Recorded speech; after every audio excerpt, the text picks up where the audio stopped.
Everybody, today we're going to continue reading from our book, Nancy Drew and the Clue Crew Scream for Ice Cream, written by Carolyn Keene and illustrated by Mackie Pomintuan. Okay?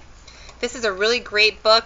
We finished off last time at chapter 4, where if you remember at the very end, Kevin Garcia was knocked down by the girls when they were running in the supermarket. And his basket, what fell out of his hands, was full of sweet chocolatey treats. Seems suspicious. Let's check out Chapter 5, Sticks and Cones.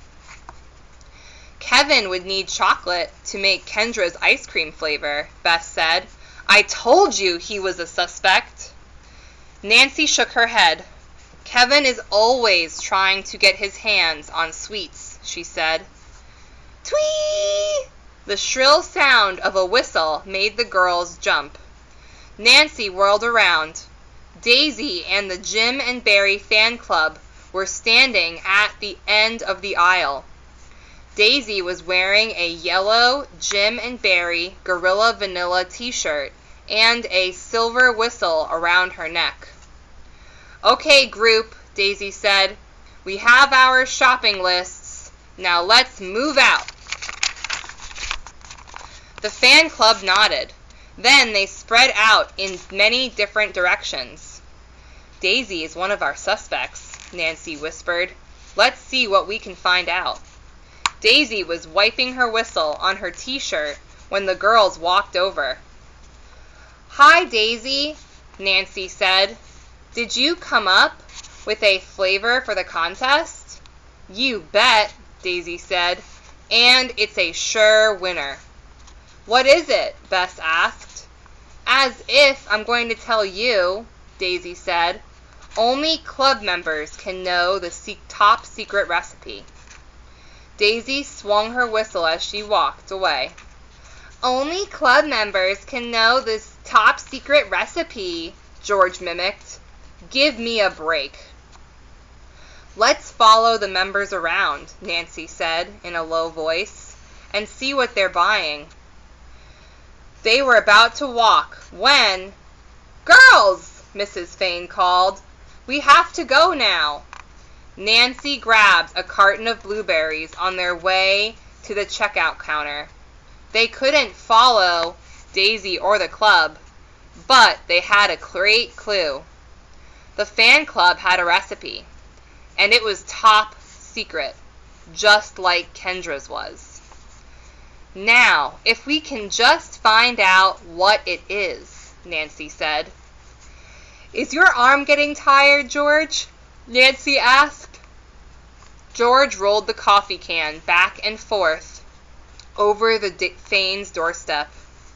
Nah, I'm on a roll, George joked.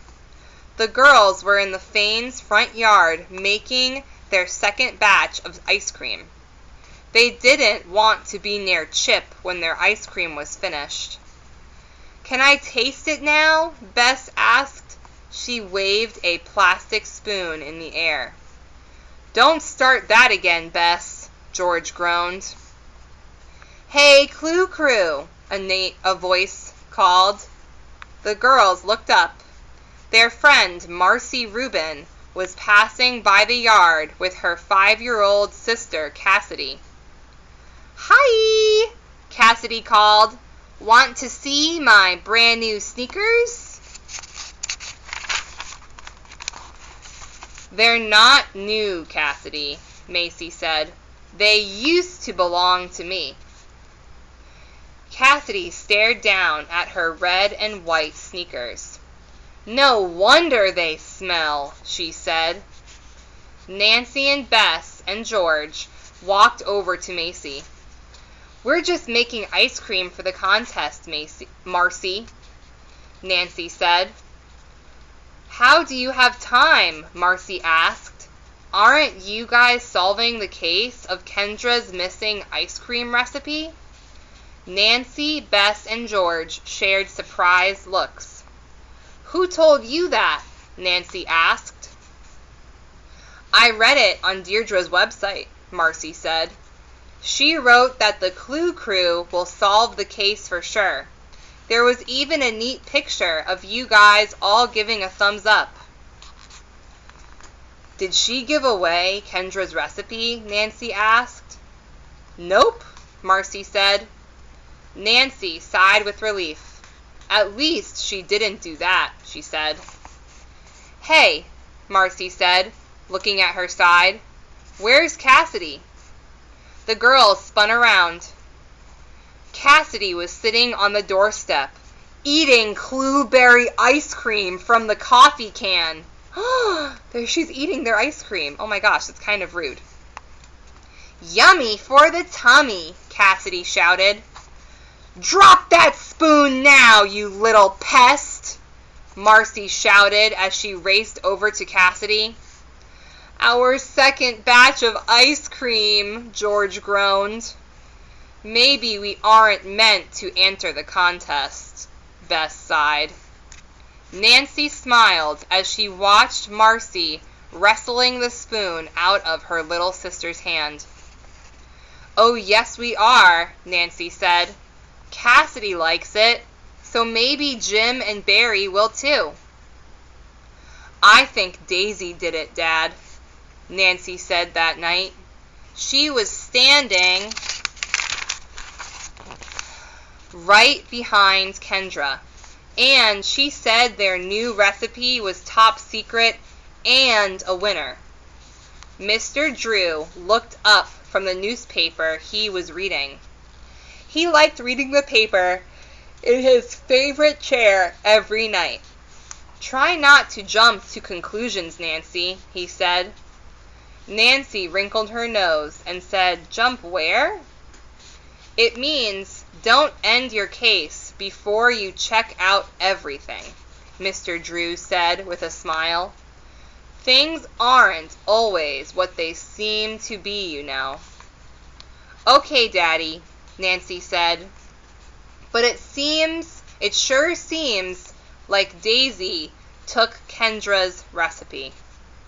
It was still light outside, so Nancy had permission to play in the yard. With Chip at her heels, she skipped to the front door. Come on, Chip, Nancy said. Let's see if you can catch a frisbee. Nancy swung the front door open. As she stepped outside, she felt something crunch underneath her foot.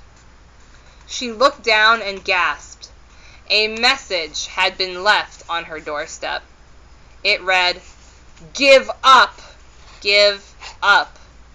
Nancy looked closer. The message was written with wooden popsicle sticks. Ooh, that's the end of our chapter for today. We'll have to see what happens next time.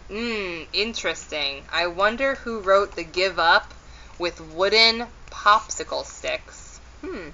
We'll have to wait and see. Okay, my friends, I hope you enjoyed this chapter of Nancy Drew and the Clue Crew Scream for Ice Cream. Have a great rest of your day. See you later. Bye!